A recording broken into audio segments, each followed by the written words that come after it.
તારીખ 4/3/2025ના રોજ રાત્રિના 3:00 વાગ્યાની આસપાસ કુવાડા પોલીસ સ્ટેશનના તરઘડિયા ગામ પાસે ઓવરબ્રિજ છે. ઓવરબ્રિજ પાસે એક 108 પસાર થઈ રહી હતી ત્યારે એક ઇજાગ્રસ્ત હાલતમાં એક યુવાન મળેલો, જેને અહીંયા આગળ સિવિલ હોસ્પિટલ ખાતે લાવેલો. ત્યારબાદ ડૉક્ટરે એને મરણ જાહેર કરેલો હતો. ત્યારબાદ યુવકની ઓળખાણ થયેલ ન હતી, એટલે યુવકની ઓળખની શોધખોળ ચાલુ હતી.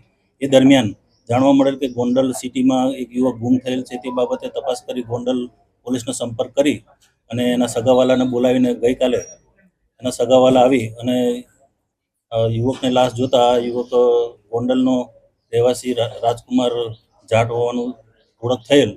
ત્યારબાદ એના બનેવી છે અર્જુન ચૌધરી જાટ, તેઓની ફરિયાદ લીધેલી અને ફરિયાદ દાખલ કરીને આગળની તપાસ આગળ ચાલુ છે.